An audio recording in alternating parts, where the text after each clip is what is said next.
Hey everybody, it's Mandy Gibbons here, and I'm here with Aaron. And I'd really love Aaron to introduce himself and, just tell us a little bit about what the Outback Mind Foundation is all about. I was recently, was it last year, I think, Aaron invited me onto his podcast show. And so now he's on mine. And, Aaron is doing some incredible work with men in regional areas, but I'll let him share his awesomeness about what he's up to. So welcome, Aaron. Thank you, Mandy. Really honoured to be here doing this with you today. And thanks very much for your support and interest in this sort of stuff. Men's health is has been neglected for a long time, and I've lived, experienced it. I've sort of gone through the whole system and come out the other end to actually realise we've got to do something. So my journey is your traditional one. Going through school, going into work, getting burnt out, wondering who the hell I am, and then luckily coming out the other side, because a lot of people don't. They'll either end up maybe taking their life or end up with a mental health problem. And I was quite lucky that I was able to observe it, move through it, and find solutions and tools and strategies to manage myself. I'm still here. 13, 14 years ago, I was quite close to taking my own life because I was just so stressed and burnt out and really feeling unsupported, and nothing like what we're doing today was around. You couldn't go to get your guidance from a men's health, organisation, or have conversations with people like yourself about this sort of stuff. And, things have evolved. We've still got a long way to go. I reckon, my vision is I've set up this health promotion charity now, the Outback Mind Foundation, is to be able to get out there and do work in towns and regional communities to be able to help guys learn how to manage their nervous system and self-regulate and be a bit more self-aware rather than being reactive and, when something goes wrong, feeling miserable or going and hitting the booze or the drugs, to be able to be more conscious about the way they feel and be able to express those sorts of feelings if they need to, rather than be feeling shameful about doing that. I don't think it's doing anyone any good, and I think what we're in at the moment is a pivotal moment in time that we can actually start to evolve and make these sorts of positive changes moving forward, so people can start to enjoy their life rather than sort of be trapped in feelings of depression or anxiety or whatever as well. And do you mind if I ask, what are some of the ways that when you're actually going to regional areas or even like hosting local groups for men to come and be supported, how does that work for you guys? It's pretty much about capacity building. So looking at what's going on, what can we do to functionally do things on a daily basis which can help us improve as individuals. But more so in a group setting, like I've been really lucky to work in corporate with guys in the workplace. I've also worked in prisons. I've worked with professional athletes. Worked with year 12 boys. I've seen old men at the end of their life.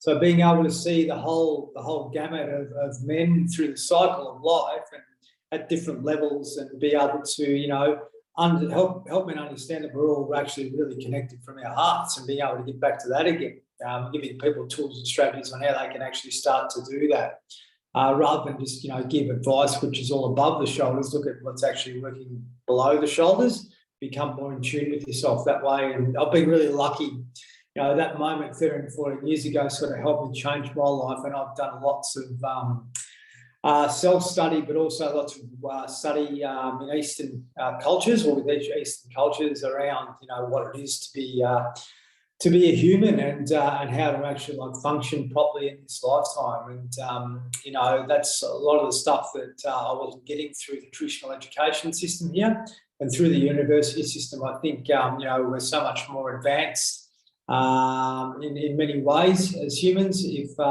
we actually look at exploring what's possible outside our comfort zone. So I had to challenge myself, at a higher level to be able to, push through the judgments and opinions of the mind and move through all that, and then start to realise that I've got the ability to take sort of, control of my life and empower myself and bring the tools in which actually support my well-being. And I believe if you can do that on a daily basis, you can, really thrive, rather than being disconnected, like society sort of tries to take us, down that path, of being in fear, shame, and guilt consistently. I'd rather be in happiness, contentment, kindness, compassion, all those sort of higher levels of consciousness, which are all within us. We're just going to learn how to tap into them. Yeah, that's right. And we'll talk about regulating the nervous system in a moment, because I'm super passionate about that. So I can't wait to talk about that with you.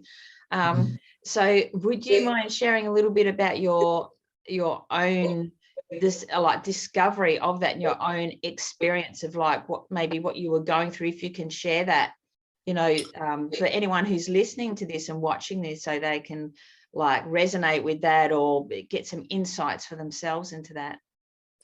Yeah, I sort of thought coming through life that I was going to be seen as being successful if I had a status, or I had a profile with regards to the role that I was doing, or the amount of money that I'd earned, the assets that I had, so I could compare myself with other people, and people would compare themselves with me. And that's really what school taught us, to do that. And at the age of 37, I got to point where I was burnt out. I was travelling a lot. I wasn't at home much. I got home one day and I looked around and I thought, why the hell am I working, for all this when I'm miserable?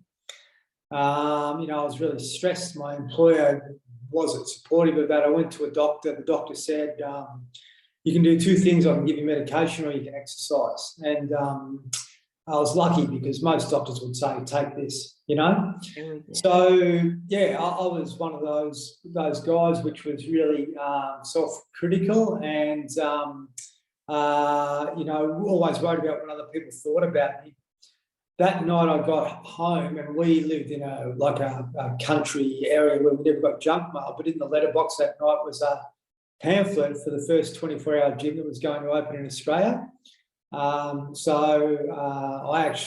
rang them. I signed up. It opened within a week or two, and I was getting in there at 4 a.m. and really just all the stuff was coming up. All the opinions of others and the labelling and that sort of stuff of me was present when I was working my body. And it took me a month, 2 months, 3 months to strip all that back, and then I started to see some physical change, and that brought in some confidence. And within 6 months, I completely changed my body, but it also helped, the way I felt. Within 12 months, I was really fit. Within 18 months, I was competing in events at a high level. And within 2 years, I was training professional athletes. So I took myself from that state of, unworthiness into a state of growth. And it was that moment and that platform which helped me do that. Yeah. So I believe that's available to any man or any woman if we can just find time to be able to, commit to our well-being. And that was it, So I'd commit 2 hours every day to my well-being, 10% of my day. And until this day, I still do that, So that's evolved outside the high-level fitness into other forms of, self-care. But primarily, these are the skills that I wish I had when I was a young boy. Yeah, that's it. And not only that too, when you are moving through that process, you do basically self-awareness starts popping up, right? Without you even realizing it, you get to learn so much more about yourself and how you're feeling about yourself. And I think it's really important when we're moving through those emotions and going through times where we're maybe questioning ourselves or even having insights, or no matter how we're feeling, to be able to think about the emotions that we're feeling at the time, and you know what I mean, and how our body is actually reacting to that, because in that we then get to be able to rewire our mind and body, right? Absolutely. The body's always giving us messages and signals all the time. We just don't know how to read them, or we're not aware enough to read them. We're always, our mind's at speed. My big moment of change was coming out of that fitness realm. One day I was out running for 3 or 4 hours or something, and I had this light bulb to say, what do I need to make myself feel good without putting my body through hell? And I went to Buddhism, and Buddhism just challenged me to another level to sit still, and observe and listen to myself. And I was so distracted away from that, because really I was on edge from the age of 12.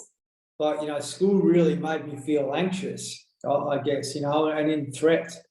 So I've been like that ever since, and having to really get back into my body again was difficult, because a lot of tension really gets stored in the body, and over time that become easier. The next shift for me was to get into yoga. The physical side of yoga, where it was challenging, that was easy, but the yin yoga, which I'm passionate about teaching, is actually doing the complete opposite, where it's helping you release stuff from your body. And when you release tension from your body and your hips, you release tension from your mind. And this is something I've been really lucky to teach other guys. I've had some great teachers myself, which have taught me. I've invested a lot of money in myself with regards to being educated by the right people. And I've seen people's lives change in front of my eyes, consistently. When I can help someone move energy out of their body that's been stuck there for a long time, the bad hip or the bad back or whatever, that's just not physical. There's a lot of emotions that are getting stored there as well. So if you can help move that through, it's amazing what can happen for an individual, rather than keep pushing it down and blocking it. Helping people work through it is a real gift, and that's the sort of stuff I really enjoy, and I feel it's my purpose to be able to do more of that. Yeah, and especially with men and women, but particularly with men, how do you find that they tend to resist releasing stuff from their bodies? Oh, look, I've had I'm going to kill you. Can I swear? Yeah, of course you can. I'm going to kill you. Can't this, that, the other. Just yeah. So you're okay, mate. You're okay. You're safe. You're safe. Once you help an individual feel that and drop into it, they get back to the little boy. Yeah. Once the little boy can be held, then stuff can start to be released and move through. So, yeah, I guess one thing I'm really lucky to have is going through that fitness side. I was able to learn to fight at a high level too. Yes. So that gave me the ability to feel, confident within myself if I am challenged by another individual. So, I see behaviour, I see where the behaviour is coming from. And if I can help an individual feel, safe and calm, then the ability for you to be able to help them is much greater. So rather than forcing someone, helping guide them and give them the support they need. And I've had maximum security prisoners which are quite agitated, be able to calm down. And if you can do that, you can really do it with anyone. And their mind is just as busy as the CEOs, as the Year 12 boys, as a high-level athlete, they've all got pressure. If you can help them release that pressure, then they start to feel themselves again. That's awesome.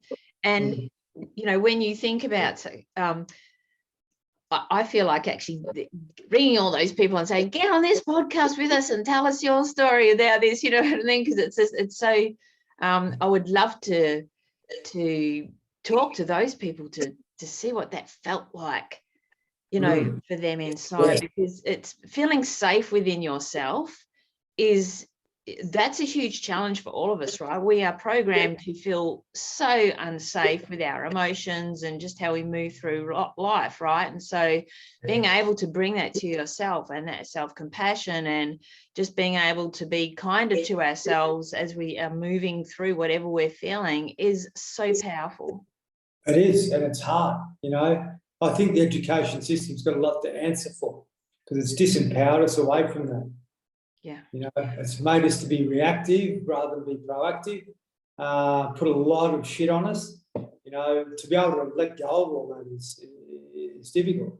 You know, to be a warrior in this lifetime is beyond, you know, what we perceive ourselves to be. To be a warrior in this lifetime is to someone that can actually stand up and say, yeah, I'm here, I can help you, I can guide you through. You know, life's meant to be a gift, not a misery at the end of the day. You know, everything's trying to work for us, not against us. We're just sort of, we're just got this mindset where everything's against us, you know. When we actually start to see that everything's trying to support us outside the make-believe systems that we're in, then it's a pretty good life to be in. You know, at the end of the day, that's my job to try and help others, you know, discover that. Yeah. Yes, yeah. That's so cool. And when you do your men's circles, you sort of bring that into that as well?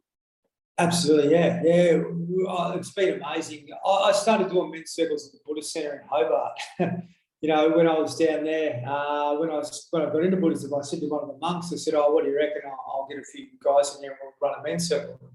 And yeah, that worked. And I had a monk sitting next to me, and I was like guiding the guys and that sort of grew pretty well. That was really confronting for someone to come into that setting, but that sort of grew. I went back to country Victoria, started doing them there. Now I'm up in Central Queensland, I'm doing them here, and it's amazing. Like the other night, this is how much it's evolved. Like, you know, I've had it running for nearly a couple of years. Some of the guys are really foundational. They've been there since the beginning. A lot of them are newer. So the other night we had Carver, you know, the drink from Samoa and that, and didgeridoo, guy playing the didgeridoo. And, you know, that sort of stuff is just, you know, we've gone past the whinging sessions, coming there and complaining. It's all about capacity building, you know. So every time we have a circle, it's always about growth, you know. If someone's got an issue, then we discuss that and we help them through it. We put our arms around them. But also, you know, it's about growing and empowering people, you know. And the circles that we do, I really want to expand them throughout the country. So that's such a great model to share, you know, and to have people facilitate them in their own communities is really empowering themselves in their own communities as well, you know. And we've got enough whinging going on in the world. It's necessary to do that sometimes, but I think if we can support and empower each other, you know, life can be so much better. I cannot believe that we're talking about this right now, because I was only having a conversation with someone yesterday about this, because I was finding when I was talking to men, they were struggling with some men's circles that they were going to, because they didn't feel like they were getting growth from it. Yeah. You know, there was a lot of complaining and so forth, and they just they weren't feeling connection. It felt like more of a boys' club based on trying to outdo each other and all kinds of stuff. And I was thinking to myself, how do we change this? And I knew, and I was so excited knowing I was talking to you today, because I knew that you're very much about helping guys move forward, as well as regulating their nervous system and so many other great things, because that's so powerful. This is how we actually create true transformation, right? And help guys really become the warriors and the men that they truly want to be from inside here. Absolutely, yeah. A lot of guys are stuck and pretty miserable, but yeah, to be able to help them grow and to you know, experience a situation where they do feel like they can let go and feel safe, it's really important. So I teach them meditation through it. You know, I teach other practical tools and solutions, but also I've got other guys that are bringing their skills in too. You know, and we'll always have a guest speaker come along and they can talk about their own lived experience, so we can all, you know, learn from them as well, to be able to develop, you know, tools to help empower ourselves, but also builds community and strength of community as well, you know. So it's really important. And, you know, I'll swear again, but a lot of the men's circles are dick pulling sessions. You know, we've got enough of that in life. You know, we don't need any more ego. We need more compassion, and we need more heart-based spaces where we can actually start to learn to be ourselves again, rather than live in the ego too much. So refreshing to hear that. I love that so much, and that's why I was so excited about having you on today, because I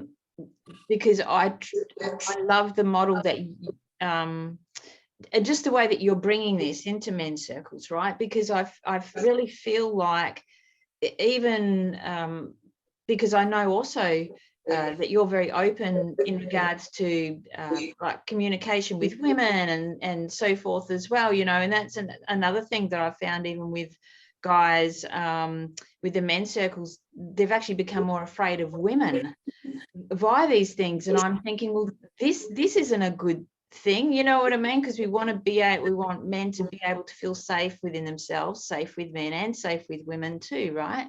Yep, yeah, for sure. Yeah, look, I think if someone can feel comfortable within their own skin, then their relationship with themselves improves, but also the relationships with others improve. One thing that I help these guys understand that is, before you say I love you, you first must understand I. So there's no point looking for happiness inside someone else if you don't really understand yourself. It's great to be able to share your life with someone, but at the same time, if you're uncomfortable within yourself and you're looking for an outsource to fix that, the chances of you having failure are significant. Yeah, that's awesome. No, I'm so excited. And I know that even on the podcast that when I was on your podcast, we spoke about relationships, a fair bit on that. And so, how are you also helping? Because obviously you're supporting men with relationships with themselves, but also with others. So how do you see that playing out? Because that would be a wonderful experience for them as well, right? Yeah, my thing is, and this is evolving, is for everyone in that circle to keep each other accountable. Yeah.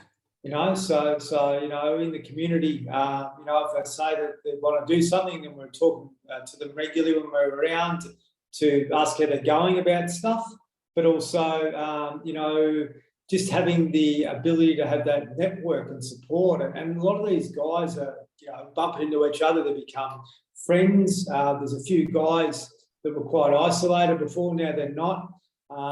That's the thing in regional Australia. We are separated or isolated considerably. I know, coming where I'm from, it was so lonely in many ways because, you did feel like you were separate. That's why this sort of stuff's really important, because you can build a community within a community, and that sort of thing's really important. So a sports club is great too, but also a sports club is competitive. So it still builds that separation. You want to try and build camaraderie and collaboration, I think, is really important as well, and connection and compassion, rather than judgment, fear, shame, guilt, greed, all the bullshit that we get caught up in, Hell yeah. And catch that out when it comes. Yeah, this is so good. And so that would also be wonderful when you're taking that into like workplaces and supporting people into workplaces as well, because that does come into that environment as well, right? And brings up a lot of fear for people. Definitely, yeah. My vision is to have workplaces be more transformational rather than transactional. So people go to work, they actually feel supported, and they feel cared for, like we did back in the 90s and 80s, and that's the way it was. You went to work and you were part of something, and you got looked after. Now it's just like, you get your money, you go home, it's dog eat dog. My dad used to love that word, and that's the way I was brought up. It become dog eat dog as I went through high school, and that's a terrible way to live your life, to go into that competitive mindset consistently in the workplace. That's the thing. It's just dumb that employers just expect to turn people over. And just think it's the norm to have people like leave consistently and go up the road for a couple of bucks an hour. Well, how about investing in your staff and investing in the well-being of your people and keeping them? I think that's such a better idea. This model that we've got that's gone through the university system old mate doing his MBA and the HR lady doing her MBA and that. It's teaching them the wrong mindset altogether. What changed was in, I think it was 99 or 2000 when KPIs started to come in. People started to feel like they had to perform, and they weren't part of something. They were really accountable for the wrong reasons. And, I know myself coming through that, just how confronting it was, actually was. And then you couldn't really engage in the workplace at the same level as what you had previously, because before you did feel like you were part of something that's safe, but all of a sudden you're being judged, and I just think that's if you work for an employer and you commit to an employer and you feel safe and valued there, then everything's going to take care of itself at the end of the day. We've just got to ask about, we've got to go back to that more compassionate way of thinking, of looking after people, I reckon, for sure. Yeah. And how has this work help transform your life, right? Because that's super rewarding, like being able to do this type of work. But, by default, we get to grow within ourselves even more powerfully, right? For sure, yeah. Well, my it's not so much frustration, but I need more employers on board that want to do this and want to make a difference, and I can help educate them and train them and teach them around what they can actually do to have a sustainable workforce which is engaged and that type of thing. Mental health in the workplace, there's issues all the time. People pull the mental health card out too easily these days because they don't know how to manage themselves. They don't know how to understand their emotions and be emotionally intelligent, know how they're feeling when they get out of bed so they can sort themselves out rather than whacking something in their mouth to push it down, So these are the sorts of skills that I like to be able to teach. But it's about the employer saying, yeah, we need to do something, and being accountable to actually do that and really want to make a difference and change. This conversation we're having today will be normal in 15 years, because it'll start to shift. So at the moment, there's still a bit of work to do to be able to help employers, embrace change, because we've gone through a pivotal period over the last couple of years. Now it's time to maybe look at starting to do something differently. But I knew 20 years ago this is what we needed then, so it's slowly evolving, but we've still got a bit of work to do. Yeah, that's right. And I know that you've got appointments and stuff coming up, so I want to make sure that I get as much awesomeness into this as possible while you're here. So is there ways that, because I'd really love to talk about this, because I just adore what you're doing, right? And I'm super passionate and want to get behind you and want other people to get behind you as much as possible. So how can people actually get behind you and support you? Is there, and do you rely on, because obviously this is very ground roots, right? And ground roots takes a lot of work and a lot of effort on your part and a lot of hours, but it comes from here, right? It's all from your heart and soul that you're pouring. So how can people, if they want to volunteer and help you, what are some of the things that you would love to just put out there and say, hey, I need help with this, this, and this, contact me, reach out to me, I want to brainstorm on this or whatever, just throw it at us.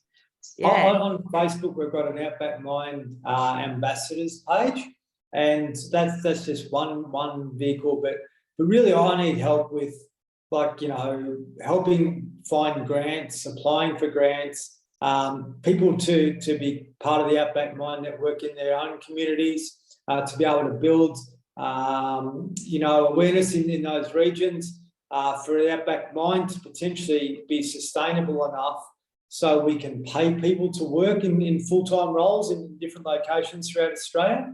So at the moment, it's just me. I'm doing it for nothing, but I'm relying on donations and I'm not getting many of them. So, to be able to get some financial contributions would be great, but primarily I want that to come from industry. I want it to come from employers and that too. And also, if we can get grants, then we can go out to workplaces and do work, for low or no costs, for donations or whatever, to be able to go into a small company which has got 10 staff and help them. because out of that 10 staff, there's probably 4 that are struggling with something, So if we can go out and do proactive work, in those workplaces, it's not going to be a huge impact to the employer. And to be able to partner with them, I want long-term relationships. I don't want a Band-Aid fix. That doesn't work. Lots of companies get someone in occasionally to talk about something, and then they take off and they never heard from again. To be able to really partner with an outsourced entity, this is why the Outback Mind Foundation is really, really good, because it's a charity now. It's a health promotion charity, so it's all tax deductible for an organisation. So that sort of stuff's really what I need to be able to partner with the right organisations that want to make a difference. But if the average person out there is listening to this and they want to help, definitely touch base, and we'll look at ways and how that can happen. You might have skills, in IT, you might have skills in social media, which I'm hopeless at, all that sort of stuff. Really my vision is to hand all that over so I can go out and do the work and help and find other people to do the work too. Get out there and start to build a tribe of facilitators throughout Australia. That's really what I'd love to be able to have and do, and not worry about the money, because the money will take care of itself, coming in, because people really believe in this and it works. I think we've donated enough money to Beyond Blue over the years. We've donated enough money to Movember and that over the years. A lot of that money isn't going back into communities. We've got to actually start to drive resources and dollars back into our own communities to start to get that return on investment, because really supporting those organisations is great, but is it really having an impact? I'm not sure about that. That's why we're here to make a difference around that, I guess, for sure. Yeah, absolutely. I think that's important, because I love what you're doing, and your passion about helping local and regional communities, right? Because you are bang on right. There are so many organisations that are, I guess, that are doing a lot of fundraising, and the money definitely just is not going back to the regional areas. It's not helping those local communities, where you're wanting to actually change that and transform that and be able to help strengthen regional communities in such a wonderful way. And I'm super excited. I want to share this everywhere, because I want people to know, because I also see, I remember when I first spoke with you, I very much had a vision straight away of the Outback Mind being Australia-wide, right? And I'm super amped for you, to see people, to even see that happen over in Western Australia here as well. Oh, look, I love that. I just love, like you or someone or whoever's got time to say, we want to get this going in this area, and then we can start to look at how we can do it, If I've got support from a corporate to say, here's some money, we want you to go out and do this work, the PR for them is significant. They get great public relations from being involved in something like this. But I'm not just wanting someone that's got a financial interest. I want an organisation that's got a genuine interest to make a difference here. And we've actually got to draw a line in the sand to realise a lot of what we've been doing doesn't work. It doesn't work. We wouldn't have the issues that we're having if it did. We've got escalating problems rather than declining problems. Let's actually get out there and start to do work at the coalface more and more, rather than keep trying to reinvent the wheel, because the wheel just hasn't been spinning. Yeah, that's it. I know even with in mining industries and other industries as well, there's this thing where they'll just have someone come in, as you say, they'll come in and do a talk, and everyone will feel wonderful till lunchtime, or and then go back to work the next day or whatever, and then they're just like, it's over. They're not feeling inspired anymore. There's no tools. It was great, but I guess, for some companies that can just be a tick in the box for addressing mental health, and that's it. But we've done our bit today. That'll cover us for the year. Yeah, 100%. Yeah, and I've been there. I've seen how it works, and I knew years ago that wasn't the way to go, and it's still going on now. it's time to change that. And that's why I really believe in what I'm doing, because I'm helping people learn skills and tools, and we're all the same at the end of the day. We're just got to learn how we can function better and actually put time in ourselves to do that. The nervous system is an amazing thing. If you work with it, it'll work well for you. If you don't, then it's going to give you a kick up the arse at some stage. Yeah.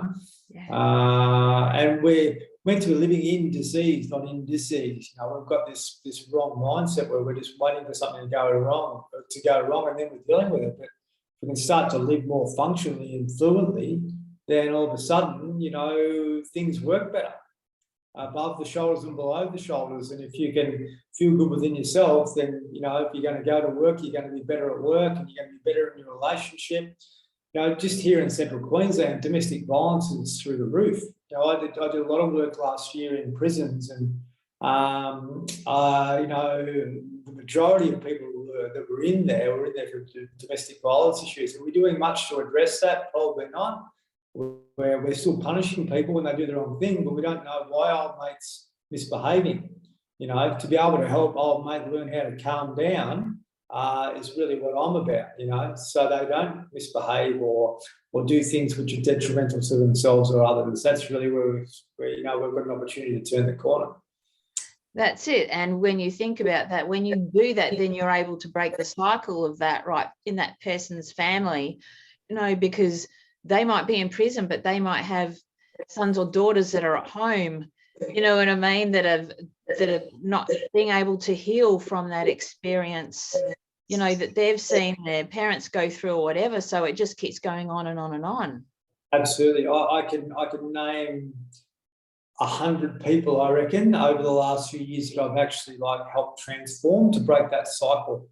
So I've helped people understand that they've got a moment now to disrupt, that lineage of behaviour. I always say 7 and 7. So the last 7 generations have come into your body, and this is why you're behaving this way, because you did it, your dad did it, granddad did it, his dad probably did it, and now you're doing it.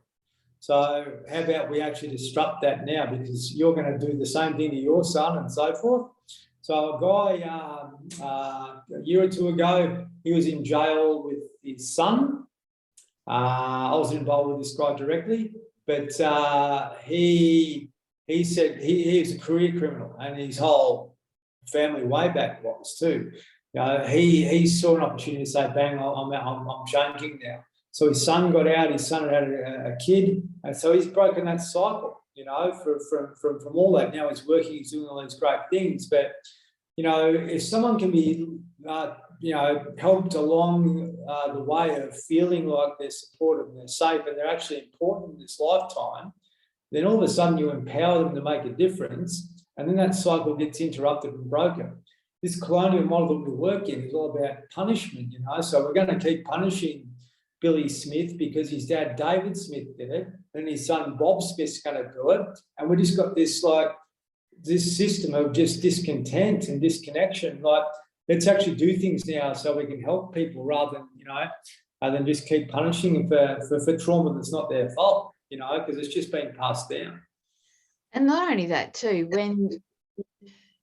when our whole system is programmed to fuel people's insecurities and fears, and then we turn around and punish them for that. Now, I'm not saying that you shouldn't take responsibility for where you're at and your own healing and so forth. You know what I mean? It's important. You can't just blame everyone for everything that's going on. It's no wonder so many people who you maybe wouldn't think have PTSD have it from various things that have taken place in their life, or just because it's been an ongoing thing that's taken place because of their environment that they've been in, and they're just so emotionally, mentally, physically exhausted.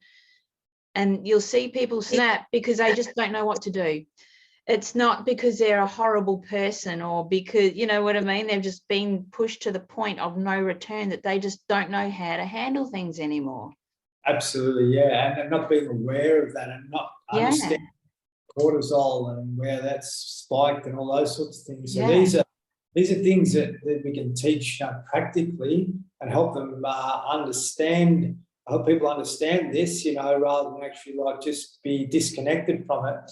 But yeah, like to be able to have that emotional intelligence is within all of us. We're just going to learn how that's actually, flowing within ourselves so we can regulate it, I guess, at the end of the day. And that's how we can start to shift behaviours and shift, some of the problems that we've got in life, because, being reactive is the way we're trained. It's all about, being in fear. When we're in fear, we're controlled, we really are. And if we're made to feel shameful or guilty, even better, but primarily if you're able to observe that and understand where that emotion's taking you, then you can move out of it a lot more freely and easily. And we've all got the power to do that. I really believe it, Yeah. No, I love your work so much. And so when you talk about the nervous system and being able to calm that down, are you able to sort of just like quickly explain that? Doesn't have to be too scientific, but just so people like understand that, because when you're able to do that puts your body into rest and recovery mode as well, which is so healing, right?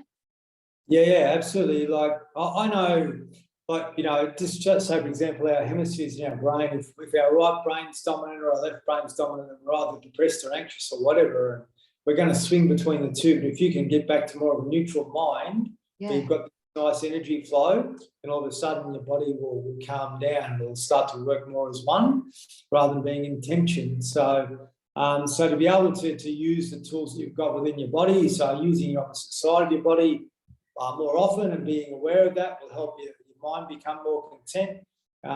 Using your breath more fluently, and being aware of the breath, and when you are thinking too much, noticing how your breath's short. So to be able to, control that and start to have that work for you rather than against you.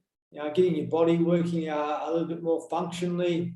One guy did a presentation 2 weeks ago, and the other presenter was standing like, one leg higher than the other, one of the, lefties or righties. And I just pulled him up and said, mate, neutral like this. And then basically I saw him calm down straight away, because he was in ego and he was anxious about doing his presentation. Once he started to balance his body out, then all of a sudden he started to calm down. So you can see in someone, how they're feeling by the way their body language actually is. And it's that sort of stuff, to be aware, to be able to catch yourself out, to be aware of your habits and your behaviours. If you're going to tell a lie, where's the lie coming from? Being able to see that before it actually happens, and come back to that sort of realisation and regulation again. So that sort of stuff. If you can start to be true to yourself, then all of a sudden, you are feeling better and you're more confident and working with the energy of the body rather than against it. So when you're untruthful, or whether you're doing something which is unaligned with you, then that reactive state goes into your body, and that can cause dis-ease primarily. So just being aware of your emotions, I think, is key. It's something which we're really disconnected from. It's something we've got to practice, on a daily basis to actually have that self-observation and that self-awareness. I think is a skill that most of us don't have. That's for sure. Yeah. And it's funny, isn't it? Because that's all the type of stuff that we really should be learning in school. Yeah. Well, let's look at that. The whole education system is there to help us, be trained to support the economy. It's not really helping us to support ourselves and look after ourselves at the end of the day. So to be aware of that is the first step. What did school really teach me? It taught me to be stressed, to be anxious, to be judgmental, to be critical, to compete, compare, all that sort of stuff.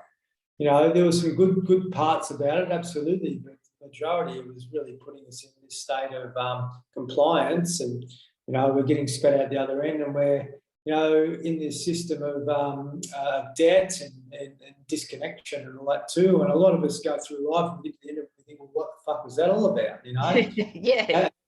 Our job is to disrupt that. It really is. Some of the work I mentioned before that I've done is to work with old men and actually ask some of the things that, that they really regretted in their life and what they actually really enjoyed. And all the enjoyment comes from doing things from the heart space, doing things to help others and being in this nice energy rather than, being in disconnection. And, that's free. That doesn't cost us anything. School and that education system teaches us to disconnect from that and from our heart space, do more things to connect with your heart space, and all of a sudden your life can work for you rather than against you. And, that's what we've got to get back to at the end of the day. It's funny, isn't it, how we are taught to be afraid of living a purposeful life. Yeah, absolutely. Dead right. Yeah. Everyone's got a gift within them, Everyone's here for a reason. Everyone's got a gift within them. We've just been, disconnected from that. So when I was a young bloke, I really wanted to be an actor. I love that performance and just what performance is about. But I just love the flowing energy of, a character and that sort of thing. And my school never provided opportunities for that. So I just lost interest. But I'm so grateful now because I would have been a performer. I would never have really got to know myself, And I see so many people that are either professional athletes or they're musicians or they're actors or whatever. They've actually lost connection with themselves, and they're using drugs and alcohol and that consistently because they've never had a chance to be themselves because they're always trying to be someone else. Their identity. We've got to look at a relationship with ourselves beyond our identity. There's so much more to that than what we actually know. And even in like for people that are outside of those areas and in other industries, performing, behaving and taking action in a certain way for which you feel that you feel that like other people perceive that you should be, behaving in that way or taking action in that way. We do live from wanting people's approval, right? And feeling like we have to perform to please those people, and otherwise we're not going to look a certain way. We're not going to be, the man or the woman, especially for men, we're not going to be the man that someone can look up to as being able to have his shit together. Oh, it's one of them. Yeah, I get that. Most guys, 9.5 out of 10 prostitute themselves. Yeah. They're doing things that they don't want to do, to please others or to please dad or to please society. But my vision is just to help that little boy inside connect to what their truth is and then follow that.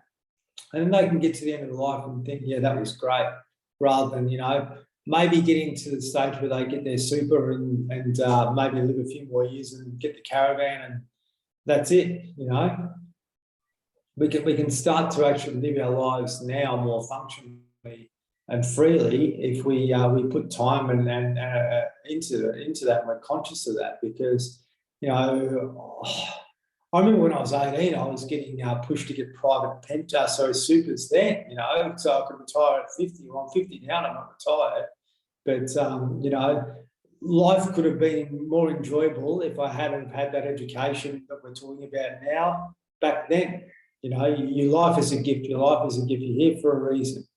That type of thing, and that actually start to empower people and disempower people. And have you become something you don't want to be? Yeah. And I know even, a lot of us that are very visionary and, want to entrepreneurial and all of that. I know for myself, throughout the years, people and, wanted to follow my passion and my purpose and always knew that even from a kid. But people would used to bag the crap out of me and just think I was, where are you, just living in Mandyland? You know what I mean? Like they just thought I'd lost the plot. And they used to be scared of how driven I would be when it came to purpose and how I would throw myself into it, But also then in the secret moments that we would have, where we would have these private conversations, they would say to me, Mandy, I wish I could live my life like how you live yours, with so much passion. That terrifies me to even want to do that for myself, you know? Oh, yeah, for sure. Yeah, that's right. Like, a lot of those guys that were like that when I was at school are now overweight alcoholics. Yeah. You know, maybe they looked like they were on track back then, but now they're so off track it's not funny. You know, maybe they got driven into a life that someone else expected of them rather than what they wanted within themselves. You know. Yeah, and you know, I think you as an individual, you've actually stayed true with your path primarily, and that's a gift in itself, because not many people have that opportunity where we're doing things outside ourselves to please others or to meet an agenda or whatever. But yeah, I just think we can get ourselves back on track if we actually put work into that, and live in alignment rather than disalignment. That's why I guess we do the work that we do to help people unpack and uncover that. It's really important. Yeah. We're not meant to be doing things that we really don't want to do. Let's do things that we do want to do and have purpose in our life. I just think that's our birthright. Yeah, I do too. I believe that we're on this earth and this planet and in this universe to help others, to serve and to live purposeful lives, so that we can, get to the end of our life and go, wow, wow, yeah. That's it. Definitely, yeah, of course, and that's available to us every day. There's amazing things that happen. I love when I walk out the front and I can turn left or turn right. I'm going to get a different outcome either way. And people cross paths with you, or things cross paths with you. There's always stuff going on. And I believe, everything happens for a reason. It really does. Yeah. If you just go with the flow of it all and, you see when things come into your path and why they come into your path for a reason and all those sorts of things, because life's showing you what to do consistently. We're just getting in our own road too much. Yeah, that's right. That's cool. Oh, that's so good. Well, I'm going to wrap this up because I know you've got appointments, and thank you so much for today. It's been absolutely brilliant. Can I just ask how people can reach out to you if they want to be able to have you, they might want to support you with its fundraising or be a part of Outback Mind Foundation, or find other ways that they can support you because they feel so inspired today by what you've brought. So just let us know what's the easiest way to get hold of you. Just Google the Outback Mind Foundation. It's usually outbackmind.org.au, but there was a bit of a glitch for that, so just go to the Outback Mind Foundation. The website should come up, but it's on LinkedIn and it's on Outback Mind's on Facebook. I want to get off Facebook. It's driving me bloody mad. But yeah, so any of that sort of stuff. If there's anyone out there that would be interested in helping out in some way, or if I can help you out or whatever, more than happy to. And yeah, I'm really grateful for the chance to have a chat to you, and I'm sure we'll have many more in the track, that's for sure. And Aaron's also got a podcast as well, which is amazing. So have a listen to that too. Yeah, the Outback Mind Podcast on Spotify and iTunes, if you want to check it out. Awesome. All right, thanks so much for coming on today. It's been amazing to catch up. My pleasure. Thank you. Thank you. All right. It's awesome to have everyone on today. Thanks again, Aaron. And we'll be catching up with everyone soon. And I'm going to put Aaron's links underneath this so that if you want to reach out to him direct, you absolutely can. Thank you. Awesome. Okay, big hugs. See you later.